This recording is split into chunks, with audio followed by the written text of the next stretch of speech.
aside from being a media scholar and an activist, how do you keep your hair long? And why are you the only person I know with long hair who gets away with expressing ideas? Why do I keep my hair long? I tried it once, I liked it, I kept it. And I know the answer is deeper than that.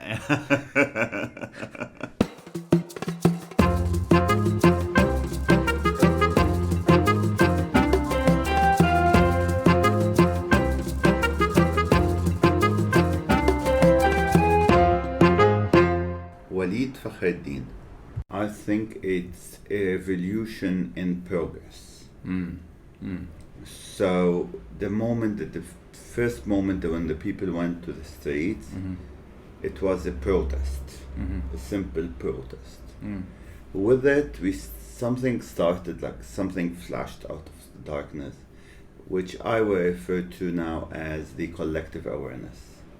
It's where people started to question all their social norms or their political norms. It's a revolution as much as what happened in a historical moment in May 1968, where the French, where modernity was born after that. In Lebanon, it's not only a political movement, anti-corruption movement. It's a movement of various sectors of the community with the various requests, but they're changing the pattern of behavior. I think the patriarchal society is at stake. We have the women being the leading movement in this movement. We're talking about young people, the millennials and the Z generation, who've been leading this, who've been concerned about what they learn at schools and how this is going to help them find work and their future. It's the revolution of the poor people who can't fund their basic needs in living, from education, food, clothing, and hospitalization. So this is back there. And then you have the middle class and the upper middle class who've been being destroyed by all of this corrupt system. And corruption is not only stealing money, but it's like a system where the rule of law is no longer there. It's the intellectuals and the activists who've been frustrated by the worst year in the record of freedom of expression in Lebanon. We had leading news anchors have been questioned, newspapers has been taken to court, stopping activists and journalists on their tweets or social media posts. So it's accumulation of different things which exploded in the terms of evolution. And I'm saying evolution in progress because each day things change, because 2 days earlier, before the assassination of Abu Faraj, who now considered to be the martyr of this revolution, and before I cannot describe it, the speech by the president, where it was an insult for each and every Lebanese, an insult for our intellect, of our dignity, even as any official say, he just asked us to leave if we don't like him, we can leave the country and migrate somewhere or immigrate somewhere. So it's in a progress because now the demand is throwing out the whole system. It's no longer changing a government or an independent government. Now we think that this parliament won't work for us. We need a new parliament. We don't accept that this person who's in Bahabda now is the president anymore. So we are shaking the system. As well, we're shaking the basis of the Ta'if agreement, which was a split of power. It was redividing the power among the Lebanese sects. Now we're talking as redividing the power to the Lebanese public, not the Lebanese sects. For the history in Lebanon, it's a sectarian culture where each sect is led by its leader, and the fight or the conquest happening is between the leadership. for their part of the pie. Now it's no longer that. It's the people demanding, no, we want you all out.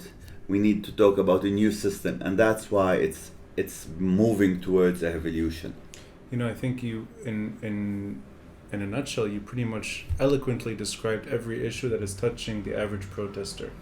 And I was going to ask you if the economic burden was, in your opinion, the catalyst. But it seems like this is a 3 decades build-up on every issue possible, and that it's corruption that has affected every sector of society. So it's not just we can't afford it. It's more than that. It's almost a dignity that's been at stake. Yeah. I'm not saying that the economical factor isn't a key player, but I'm saying it's not the sole player. Right. And what's new in the economical factor is that now we're going to bankruptcy. Yeah. So it's not about if you have money in the bank or you don't, right, or you have lands and properties in the country, or you don't. It's like having them or not having them, it's going to be pretty the same because you can't use them, you don't have access to them. That's a major part, but that's not the only part. Because the key trigger, in my opinion, for this revolution was indeed the fires that happened a few days before the 17th of October, and I think it was the 15th, 14th and 15th. But so that's interesting. You think the fire is the big culprit, that is the I think it was the point of this big shift. Interesting. Yeah. See what happened. The government, with all of its arm, were doing nothing. Yeah. And the people were trying to do the work. Yeah. And they even said it to that effect. Yes. We cannot do anything. Yeah. They said they can't do anything. Yeah. So they cannot fix the planes, the helicopters for putting off the fires, because they cost $450,000, but they can't pay $1 million for a president to go in a nonsense trip to New York to the General Assembly of the United Nations, with having the biggest team traveling with the highest budget. But the more important part is so the state failed and the citizens of Lebanon succeeded. Right. At this very second, a member of the cabinet tried to go with the cameras to claim that it is his work doing this or his party's work doing this. He was distributing expired water bottles to the activists. And then there was a clash. Yeah. And how did they deal with it? So he went into television the same night with the worst attack on racist, gender, masculine attack on one of the MPs. Yeah. And they just the second day, the key activists in all helping put off the fires was taken to question by the police because she attacked the minister. So this was a point where people saying, okay guys, stop it. So in other words, one more insult and it's impossible to go back. Yes. And really the WhatsApp thing was not the issue, but it just tipped it over. I think it wasn't the WhatsApp, it was that the first time after the fires and after the fact that there was no liquidity in the market, we're having a fuel problem, medical problem, lack of medications, the currency and fluctuating, currency having for the first time in the history of Lebanon, black market and normal market, and the government meet, and the only thing they do is they add more taxes. And they even are taxing things that practically they can't tax. Like free voice over IP communication, which is the WhatsApp or Viber or any other form of things, which is like, man, what are you doing? and I thought you were going to try to sort the problem, try to see how we're gonna work on catastrophes, do positive thinking. All of this together brought people to the point of no return. Right. I remember talking to one of my bankers the same day. Which day? The 17th. Oh, so during the day. Right Before. I think that was the last time. I think a lot of Yeah, people they spoke to their bankers. bankers. And she was telling me, don't you think that it's time for people to go to the streets? So that's a banker. Yeah. Telling me. Yeah. She's a friend, not only banker, as you know in Lebanon. Sure. You have this odd relationship with the people you work with. It's friendship, it's people. It's a small country at the end of the day. And she's telling me that it's time for people to go to the streets. Yeah. And she's very sincere, and she's saying, we need to do something. I don't want to accept what my husband is trying to push us to do, is to leave to Canada. Interesting. She doesn't want to leave to Canada. She wants something to happen. You know, I think that's a very symbolic moment. The banker is telling the citizen, please revolt, because none of us can cope. Exactly. And in a way, you're describing also a shift from the recent attempts at reform or even revolution, the role of the media. And for me, and I think we're pretty much around the same age, we're a little older than the tech geeks that we see. Yeah. We're fairly new to Instagram and Facebook, but we're aware. We're the social media migrants. We're not the prime users. Definitely, and we're there because the bulge is there now. But I was watching the fires not on TV. I was watching it on my phone, and I was refreshing Twitter. And this is before the uprising began. In the last few failed attempts, the president trying to deliver a message that seems so not just out of touch, and you said it also, it's almost insulting, but that it seems like it's from the 1960s, where you have a leader and a token journalist or two, a quickly edited piece, and it's thrown out. And then you have someone like you, and I've seen you in the last few weeks in Samir Kassir Garden, with a camera, with a group of people, doing what the media may not do well, the traditional media, which is really focusing on the average citizen and their grievances. Why do you think there's such a severe disconnect? Because that's not, I can't point the finger directly at corruption and say they're corrupt and therefore they're out of touch. I don't know if there's a line there. No. I think it's more of it's more than that, because they missed this social revolution part. Why did I describe it to May 68? Because if we go back to May 68, it wasn't only a revolt against French students revolting against the educational system. No. It was a moment in history where norms were changing. So they don't understand the fact that this is a social change. They cannot understand that people our age we're not in the... We're not the millennials. No, but... We're not the old people. Exactly. We're the middle. We're something in the middle. Yeah. We are more in touch with the people on the streets because we like to do that, or we are part of this. But even when we talk to these youngsters, we cannot stop them from blocking a road, or we cannot push them to block a road. Right. We talk to them. Yeah. Maybe we can convince them that burning tires is not good for the environment. It will make not good for your health. These are things that we might control. But the people in power in Lebanon still don't believe that this is a random movement. This is a evolution. You really think now we're 28 days into it that they're still unaware? Yes. That's interesting. So really They disconnected. talk about having a leader. Yeah. I think the president, in his last speech, catastrophic speech, when he asked, he cannot understand the fact that there's no leader for this revolution. He was sincere.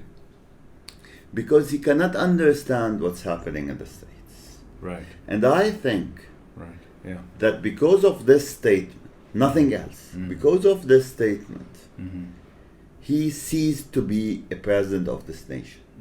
He cannot be a president of a nation he doesn't understand.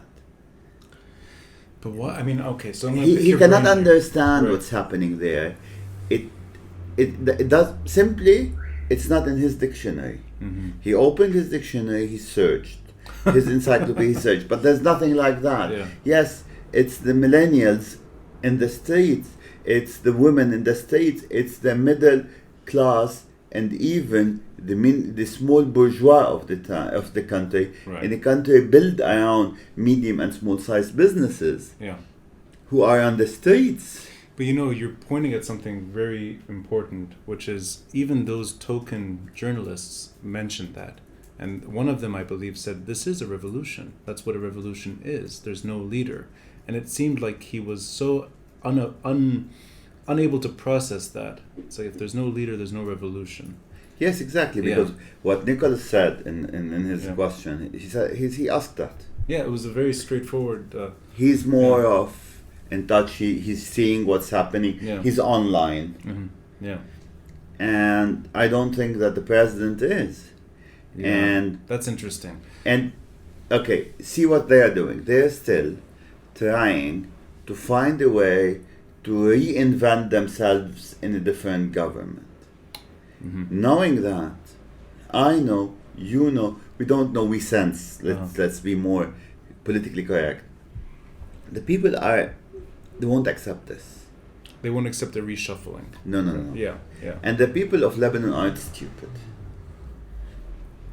And the generation that we thought that don't care, the iPad generation, apparently, not only in Lebanon, and we are missing that point. I like you said iPad, not iPhone generation. Yeah, you've made it even more news oriented. This same generation started a worldwide anti-global warming movement. It's not something that's only happening here.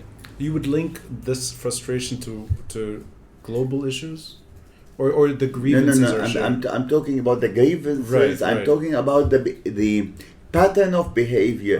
These very young people in their teens who suddenly woke up and said, "No, it's our future." Yeah. These people in power who won't be here in 20, 30, 40 years are messing with. Now, we're going to stay here for 50, 60, 70 years. Right. And what you're messing is our future. It's not your future, it's our future. And that's very important in understanding the people. That's almost a unique lining up that the Civil War ends in 1989 or thereabouts. And 1990. And the global warming issue is really the last 3 decades. Yeah. And the Berlin Wall fell 30 years ago as well. It's almost like a moment that's stuck in time for us, but people have moved on in other ways. And I wanted to just, in terms of numbers, the average age of the protester I see sometimes could be early 20s. Yeah, it is. Even though you do see grandparents showing up, you see our generation, but often I feel like I'm the oldest person in the active part. Yeah. Is the younger generation, and they are dragging their parents into this. And I wanted to ask you the fact that, let's say the bulge is there in the late teens, early 20s. Let's say that's the most passionate, the most physically passionate. Do you think it's also that they did not see our failed attempts? They're not inclined to give up because we have tried to a certain degree to affect change. We did to a certain degree, but we didn't accomplish our goals. Do you think cynicism may play a role in our generation, but it doesn't play a role for them? They don't know the war, or for that matter, they don't know what we tried necessarily. This is a fresh slate. I remember, if we're talking about people who are 20 years now, there were around 5-6 years in 2005. Exactly. So that's not part of their memory. Right. So they've heard stories, but they don't really. Yes, that's stories. Yeah. Plus, they're not the war generation. Right. So they have nothing to do with the war. They were born end of the 90s, early 2000s. Yeah. So yes, it is. They don't have the connection. Right. They know that we failed because we didn't continue. Right, and that's something that I've heard like tens and tens of times. So that we continue. Stop preaching us Yeah. If you were more smart, you could have continued. You wouldn't have led us to do this today. So they are aware that they are trying not to do our mistake by stopping. Yeah. And that's why they're not going to accept mediocre solutions. Mm-hmm. So their expectations may be higher than ours. Yes. And that's why for the people in this political establishment in the country, mm-hmm. they need to learn how to deal with these people, because it's a generation where someone like Ala Abu Faraj, who is a politically committed person in the Progressive Socialist Party, in the PSP, who went online publicly criticizing the policies of his party, asking them to leave the government, to be in the streets, not to attend the parliamentary session. So there's a new group of people who were with these parties, not only independent historically or who didn't care, even who were with these parties, but they just left them. Right. They looked at this party as part of history, not as part of the future. Yeah. And I think this is a changing point in every sense of the politics we know in Lebanon. And I think this revolution will create a new scenery that might not be clear for us before a few years now to see how it will develop. But I truly believe that the system that existed in Lebanon between 1990 and 17th of October 2019 cannot continue to exist. And your conversations, when you're listening to the audience at Samir Kassir and you're hearing people vent their frustrations and calling for change, do you sense that this moment has within it the political tools for change? Definitely, yes. Now, let me ask you, and this is a subjective question, what would you want the average protester to do to translate this momentum, which has now, it's taken up a lot of people's patience and they're tired. And I think people are not sleeping and they're watching their banks with very, it's almost like a disturbing reality that we're going to crash regardless of what happens. So there is a hesitation there and there's a natural yearning that people do lose patience. It just over time, 28 days is taxing for any population. What would you like to see on the ground materialize so that this does not, even if the street calms a bit, that the power is translated to something else? And I ask very broadly, is it municipal voting? Is it parliamentary elections? I think now we need definitely a new parliament. Mm-hmm. And when you say that, meaning fresh election? Fresh elections. Okay. We need these people out of power. We need all of them out of power. We need to reinvent the leadership in this country or the political establishment in a total way. We have never thought that there's a deep state in Lebanon. What do you mean by this? A deep state is a political term saying that the state, the government is not only, or the parties in Lebanon are not only being in the cabinet, but they are deeply rooted within the establishment, within the ministries, within any system there. We start realizing that they are deeply rooted everywhere. Yeah. And we started technically breaking these roots. Mm-hmm. Why are we calling for an election with an independent government? Because we think that if these are not political parties. These are... Sorry, you mean the protests? No. I'm talking the political elite. You're talking about the class. Yeah. These are a service. They are a service provider through a corrupt system. That's interesting.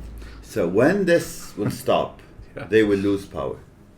when they stop providing services, meaning when they themselves are bankrupt, when they when they're not in power. When they're not in power. And we've seen that to much of the political establishment pre-1975, when they were no longer in power after the war, they lost the grounds. And this is gonna happen. Or I'm not saying that they will be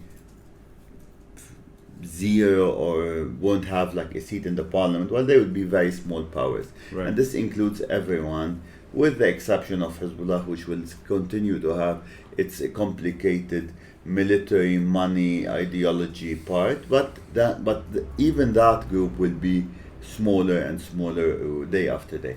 Can I just interrupt you here? Because that's a question that I often feel that there's a reluctance to get too deep into. It's almost like a big elephant that people see and realize and don't really want to tackle. But you mentioned it, and I want to just ask you, the fact that the average protester is not pointing the finger at Hezbollah, they're pointing the finger at the system. Do you think that is as much of a threat to that party than people challenging their weapons directly? I think this is a more... Because it's a bigger threat than pointing the finger. Because pointing the finger will create a partisan split. Right. For the first time yeah. in the modern history of Lebanon, Hezbollah is perceived to be part of the corruption. Right. Which they did very hard to not before. But now they are Yeah. in two levels. First, much of the leadership is part of the corruption. Yes. From the MPs, the member of the cabinet, the medium level leadership, etc., etc. Then, that's one part of the problem, and the other part that they are protecting the corruption due to that serve them. Yeah. Today, we're not the question of the arms of Hezbollah, the Iran, Saudi American fight over power in the region is not the concern of the Lebanese public. Right. So technically, we're not concerned. So the sheer fact that they are being challenged via the system is itself. And I think that that's more threatening for them, because now they're no longer the, what do we call them?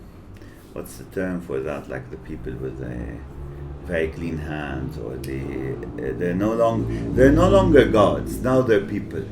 That's interesting. So they're whatever they're symbolic thing they had has been shattered. Yes.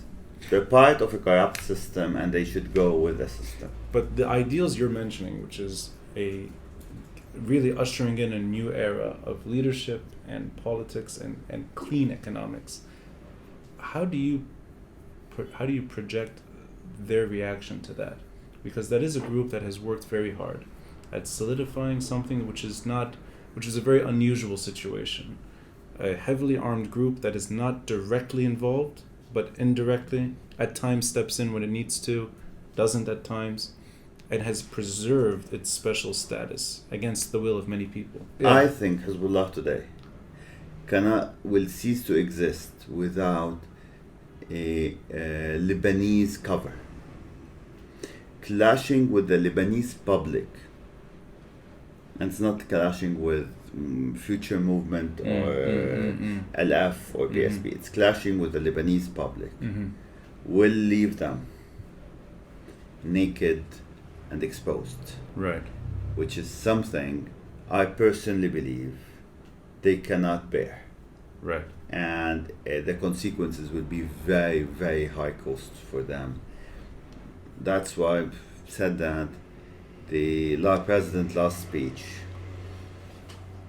is not, I think Hezbollah even was not happy with it. That it really was even though that he's like was begging their support. We cannot leave them, they're the third of this population, blah blah blah. But in reality, that's not what they want. And in a political context, we see that they're pushing that they want Hariri to come back because Hariri will provide a kind of political cover for them. No. They don't want to go for it. They could have done a cabinet without anyone else. They can have a majority in the parliament. Haki Thawra is this space where we can develop more a common vision, not agreeing, we're not talking about people who agree on everything, but at least to have a wider knowledge about things, to discuss, to hear the concern of each other.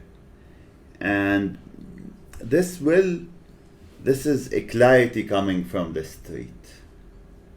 And you see yourself as, in a way, being able to bridge the frustrations of the people with a larger audience. Yeah, I think not myself. I think the people are doing that. Yeah. What we do, everyone in the team working on Haki Thawra is doing. We're just playing a catalyst role. Right. So we are the facilitators. You've been there. You've seen that. We might talk sometimes, but it's an open space. We accept people to present their ideas. We don't necessarily agree with them, but we put directions to that. And the symbolic fact that's happening in that particular space with the statue of Samir Kassir is that I practically think that it's the right place. It's Samir's vision of creating this change, this people being aware. Yeah. He believed that the power of the people. He was fascinated with the people. And I think if he was here, he would have been doing this. I completely agree, even though I think your relationship to him is far more profound, and you've been heavily invested for a long time. I was lucky I met him briefly by chance 2 days before he died. And I think my whole commitment to Beirut and the tour I give is an honor to him. And I always end the tour with words that he left us with. Just looking up at your wall, you have March 14 and you have Samir Kassir, and the two they go hand in hand. My memories of March 14 were two things. It was imagery like that, the flags and the euphoria. But there were names, and I knew them. It's not just Samir Kassir. No, there were so many names. So many names, and then among them, of course, you had fellow and that's journalists. And that's why we failed.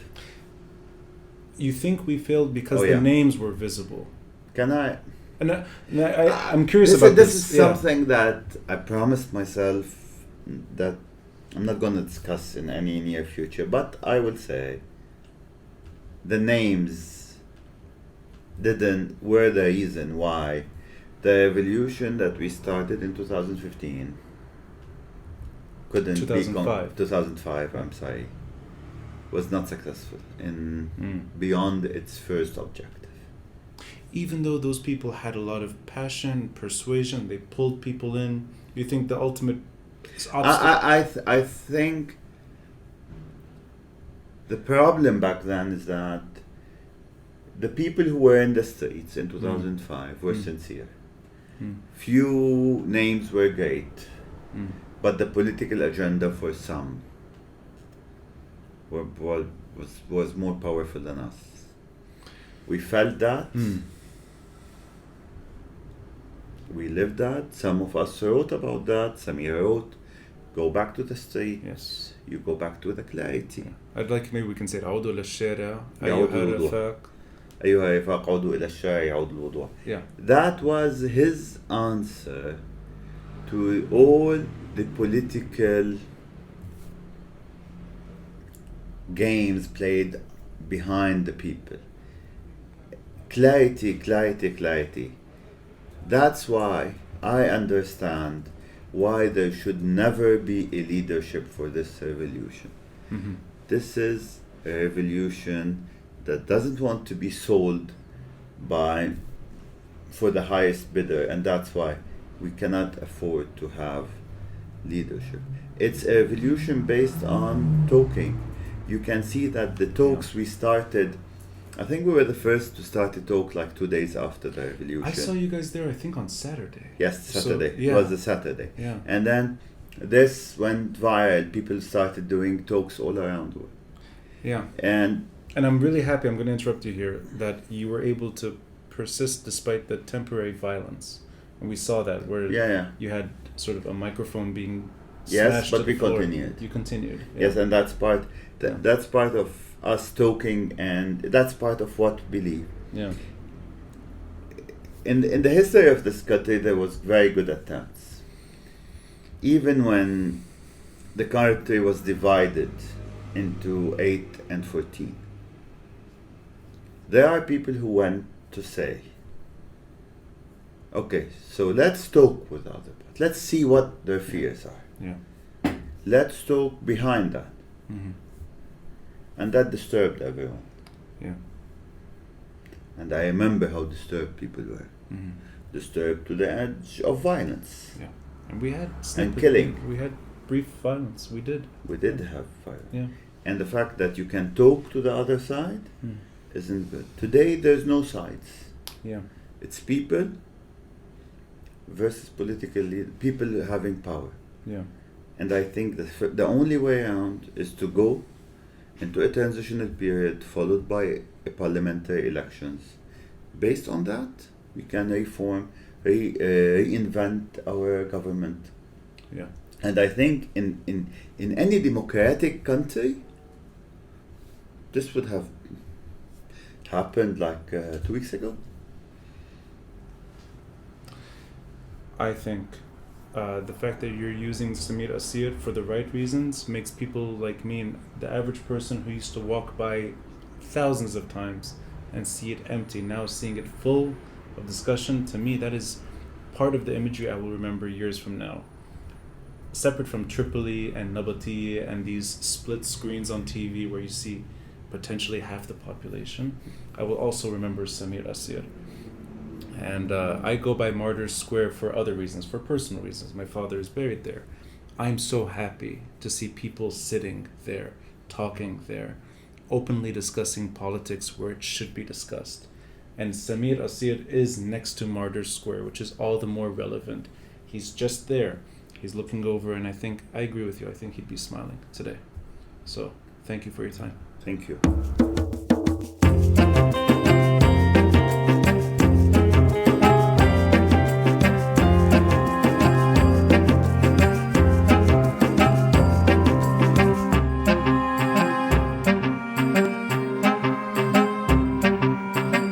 As long as someone like you has long hair, I can get away with it. Yes. But I need to know why you keep it long.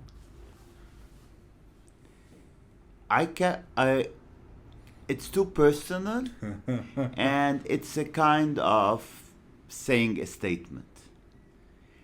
I don't want to be like others. I'm myself. And this is as an activist, as who wants to say, the system, the traditions are not necessarily true, and you can be a university professor or a consultant, or someone working with politics. You can go on TV, and with a very clear statement that this is how I want to look, which is not the traditional way, but that doesn't change the context and the knowledge, or basically the value of the person if he's not a mainstream. And I think it's a statement against mainstream. I hate mainstream. I think also long hair breaks down barriers when it comes to at least politics, because people, unfortunately, they assume a suit and tie means there's an element of knowledge, which is false. Yes, and definitely. Yeah. You know that this is part of the problem. Yeah. Which is having a title. Yeah. Or being shaved in a suit and a tie, and makes you more of an intellect. Absolutely. You can be full of something. And freedom of thought or free thinking, I think, allows you to get away with certain hairstyles. Yes. And one of them is our common hairstyle. Yes. So being a social liberal is definitely you can do whatever. But I think this is a kind of statement, and it is a statement. It is my statement. It's my statement, and to the point that with time, people started accepting that. Yeah, you are asserting against their will. Yeah. Yeah, and you win at the end. Yeah. It takes time. Yes, definitely it took time. And then it took time when people would warn you, are you going to cut your hair, to the fact that, no, please don't cut it, that's you. You know, for better or worse, I think that's how people recognize us. It's the length Yes, of our hair. definitely. Yeah, it's part of yeah. remembering someone with the guy with the long hair. And I think as long as you're darker than me, we will not be mistaken for each other. Yes, definitely. Yeah, that's but imagine that it's part of freedom. I shouldn't judge you by how you look, or if your hair is long or short, or how you dress. I should basically I shouldn't judge your point, but that doesn't change what your knowledge or your power or your intellectual power or even your value to society.